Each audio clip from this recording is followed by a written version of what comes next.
దాదాపుగా 21 నెలల పాటు కొనసాగుతున్న యుద్ధ నేపథ్యంలో గాజాలో దారుణ పరిస్థితులు నెలకొన్నాయి. ఆకలితోనే వృద్ధులు పిల్లలు చనిపోతున్నారు. రోజు 5-6 పిల్లలు ఆకలితో మృతి చెందుతున్నారు. ఆకలికి తట్టుకోలేక వృద్ధులు కూడా చనిపోతున్నారు. ఆహారం కోసం ఘర్షణలు జరుగుతున్నాయి. కాల్పులు చోటు చేసుకుంటున్నాయి. రోజుకు 10 గంటలు కాల్పుల విరమణ ప్రకటించింది ఇజ్రాయెల్. అయినా అందరికీ ఆహారం దొరకడం లేదు. ప్రతి నెల కనీసం 62,000 మెట్రిక్ టన్నుల ఆహారం అవసరం. కానీ 20 మెట్రిక్ టన్నుల ఆహారం మాత్రమే సరఫరా అవుతుంది. ప్రస్తుతం గాజాలో 21 లక్షల మంది జనాభా ఉన్నారు. వారంలో 2 సార్లు మాత్రమే తిండి తింటున్నారు. Integrated food security phase classification IPC హెచ్చరికలు జారీ చేస్తుంది. ప్రతి 10,000 మందిలో రోజు 4 పిల్లలు మృతి చెందుతున్నారు. ఆహారం కోసం లూటీలు దోపిడీలు కొనసాగుతున్నాయి. 1 కేజీ పిండి కోసం కనీసం 3,000 వరకు ఖర్చు అవుతుంది. 30% పిల్లల్లో తీవ్ర పౌష్టికాహార సమస్య కనబడుతోంది. గాజాలో 20% పైగా జనాభా తీవ్ర ఆహార సమస్యతో ఉంది. గాజా నగరంలో మే నెలలో పౌష్టికాహార లోపం రేట్లు 4.4 నుంచి జూలైలో 16.5% పెరిగాయి. జూన్ నెలలో గర్భిణీ మరియు పాలిచ్చే స్త్రీలలో 5/2 మంది తీవ్రమైన పోషకాహార లోపంతో బాధపడుతున్నారు. వాస్తవానికి గాజాలో పరిస్థితులు చాలా దారుణంగా ఉన్నాయి. శత్రువుకి కూడా ఇలాంటి కష్టం రాకూడదు అనేలా గాజాలో చాలా దారుణమైన పరిస్థితులు. ఒకసారి మీరు చూస్తున్న దృశ్యాలు గాజాలో ఆకలి కేకలు. ఆహారం కోసం ఏ రకంగా జనాలు పరుగులు పెట్టినా చూడొచ్చు. మరొక దృశ్యం చూడొచ్చు. ఒక కుటుంబ యజమాని ఒక పిండి బస్తా కోసం నానా కష్టాలు పడి ఆ పిండి బస్తా దొరకగానే ఇంటికి వచ్చి కుప్పకూలి అదే బస్తాపై బోరన విలపిస్తుంటే అతని కుటుంబం అతనిపై పడి ఏడుస్తుంటే నిజంగా చూసే వాళ్ళకి ప్రతి ఒక్కరికి కూడా ఆ దృశ్యాలు చూస్తే దుఃఖం రాక మానదు. ఏంటి దౌర్భాగ్యం? గాజాలో ఎందుకు ఈ పరిస్థితి? ఒక్కసారి దృశ్యాలు చూడండి. వేల సంఖ్యలో జనాలు ఆహారం కోసం ఎగబడుతున్నారు. నిజంగా ఈ రోజుల్లో ఇప్పుడున్నటువంటి సమకాలీన పరిస్థితిలో ఇలాంటి దృశ్యాలు చూస్తామని ఎవ్వరు కూడా బహుశా ఊహించుండరు. బహుశా ఈ శతాబ్దంలో ఇంతటి దౌర్భాగ్య పరిస్థితులు ఏ దేశానికి ఏ ప్రజలకు కూడా రావని అనిపిస్తుంది. ఎందుకంటే గాజాలో అత్యంత మానవీయ కోణంలో ఒకసారి ఆ దృశ్యాలు కనుక మనం పరిశీలిస్తే ప్రపంచంలోనే అత్యంత పెద్దదైన మానవ సంక్షోభం మనకు కనబడుతోంది. గాజాలో ఆకలి కేకలు వినిపిస్తున్నాయి. అన్నం మెతుకుల కోసం చిన్నపిల్లలు చూడండి ఎలా ఆ గిన్నెల్లో ఆ పాత్రల్లో అన్నం మెతుకులు ఏరుకుంటున్నారో. కింద పడ్డ మెతుకుల్ని కూడా ఏరుకొని ఒక్కొక్క మెతుకు ఏరుకుంటూ పొట్ట నింపుకోవడానికి ఆ పిల్లలు పడుతున్న తాపత్రయం తపన అంతా ఇంత కాదు. నరక యాతన అనుభవిస్తున్నారు గాజా ప్రజలు. దీనికంతటికి కూడా యుద్ధం, దీనికంతటికి కూడా ఒక రకమైనటువంటి వేర్పాటువాదం, మత ఛాందస్వాదం, యుద్ధం వెరసి గాజాలో ప్రజలు తీవ్ర కరువుతో తీవ్ర ఆకలి కేకలతో ఒక్కసారిగా అదృశ్యాలు చూడండి. మట్టిలో ఏరుకుంటున్నారు, ఇసుకలో ఏరుకుంటున్నారు. మరోవైపు ఎయిర్ డ్రాప్ హెలికాప్టర్ల ద్వారా విమానాల ద్వారా ఎయిర్ డ్రాప్ చేస్తున్నారు సహాయాన్ని. ఇజ్రాయెల్ 10 గంటల పాటు విరామాన్ని ఇచ్చి ఆ విమానాల ద్వారా పారాచూట్ల ద్వారా ఎయిర్ డ్రాప్ చేస్తుంది సహాయాన్ని. దానికి సంబంధించిన దృశ్యాలు మనం చూస్తున్నాం. ఎక్కడ సహాయం జార విడిస్తే అక్కడికి ప్రజలు పరుగులు తీస్తున్నారు. చూడండి ఇంతటి దారుణమైన పరిస్థితులు గాజాలో ఎప్పుడు కని విని ఎరగని పరిస్థితి. ఇంతటి దుర్బలమైన స్థితిలోకి ప్రస్తుతం గాజా ప్రజలు నెట్టివేయబడ్డారు. సముద్ర తీరంలో ఉండే అత్యంత సుందరమైన గాజా నగరం ఇప్పుడు ఒక దరిద్ర దేవత తాండవిస్తుందా అన్నట్టుగా ఉంది.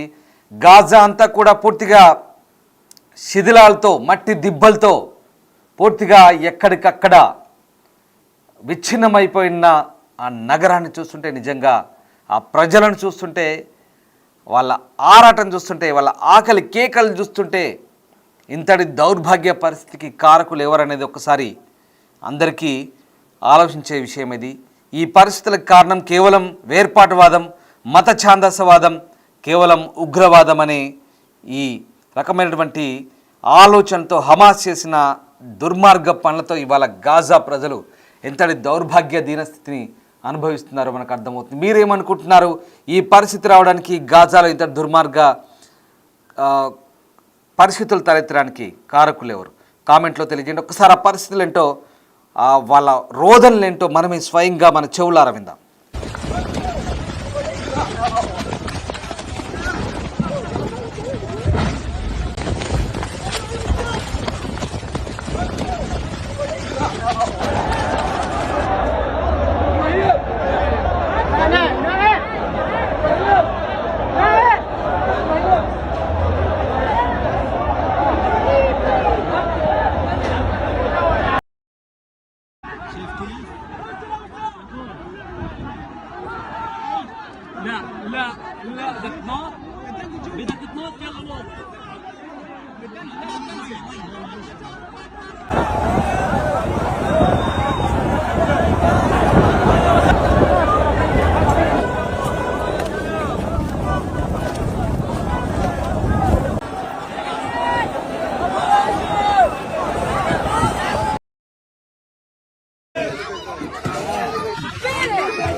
చూసారుగా గాజాలో ఆ పరిస్థితులు, మనం చూస్తున్న దృశ్యాలు నిజంగా గాజాలో ఎంతటి దయనీయ దారుణ పరిస్థితులు ఉన్నాయో మనకు అర్థమవుతుంది.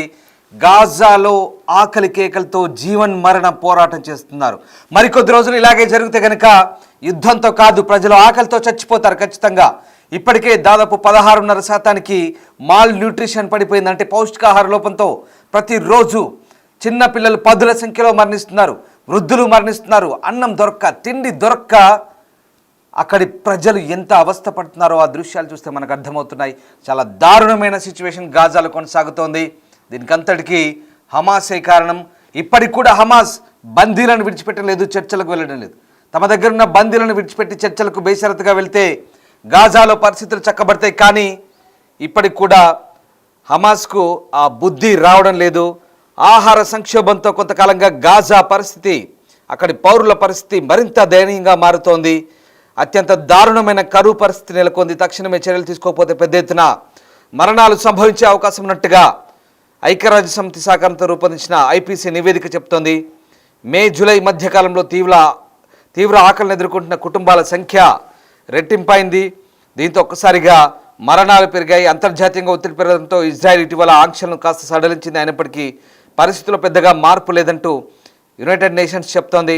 పాలస్తీనియన్లు కూడా అదే అంటున్నారు. గాజాలోకి ఎన్ని సహాయ ట్రక్కులు ప్రవేశించవచ్చనే దానిపై ఎటువంటి పరిమితి లేదని ఇజ్రాయెల్ చెప్తుంటే స్థానికంగా కరువు పరిస్థితిని ఎదుర్కొనేందుకు చర్యలు సరిపోవని ఇంటర్నేషనల్ మానిటరింగ్ బృందాలు, చాలా వరకు ఎన్జిఓలన్నీ కూడా అదే నివేదికలు చెప్తున్నాయి.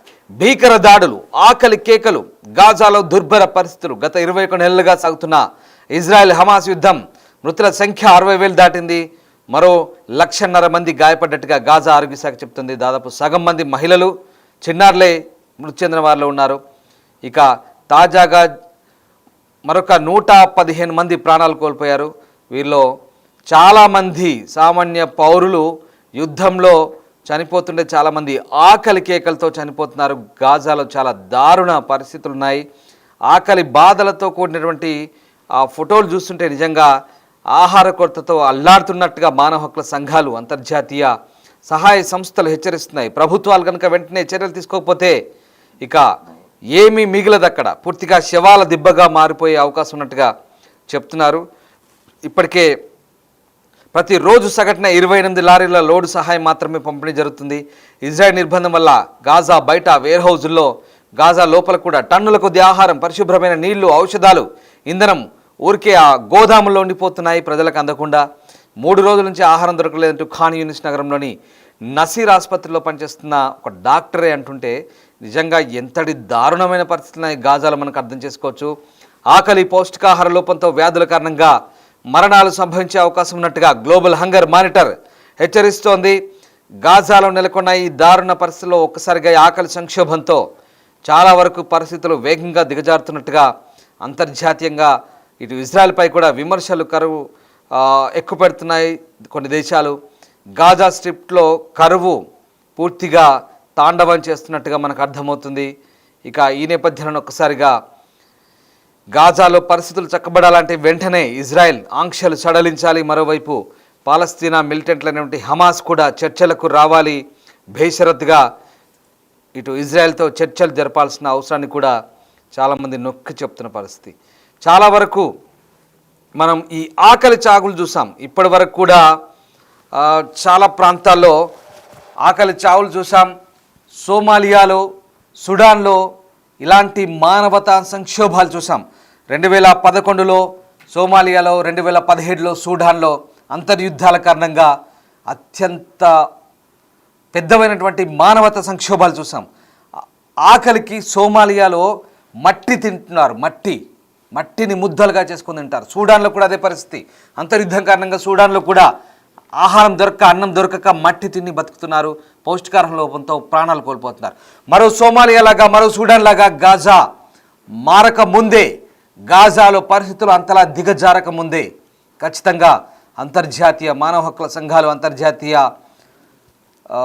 సంఘాలన్నీ కూడా జోక్యం చేసుకోవాల్సిన అవసరం కనబడుతుంది. వివిధ దేశాలు స్పందించాల్సిన అవసరం కనబడుతుంది.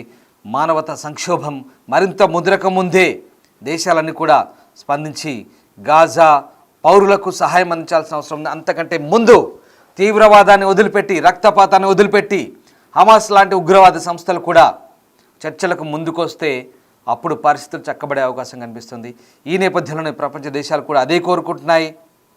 చాలా వరకు కూడా అన్ని దేశాలు కూడా ఈ ఉగ్రవాదం, వేర్పాటువాదాన్ని వ్యతిరేకిస్తూనే ప్రస్తుతం గాజాకు సహాయం చేయాల్సిన అవసరాన్ని నొక్కి చెప్తున్నాయి. ఆ దృశ్యాలు కూడా అదే కనబడుతున్నాయి.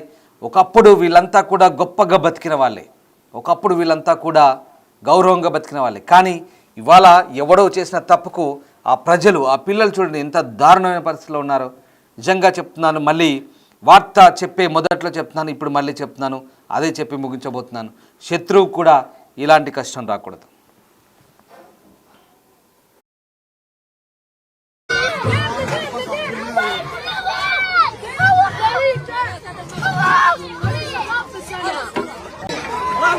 عفوا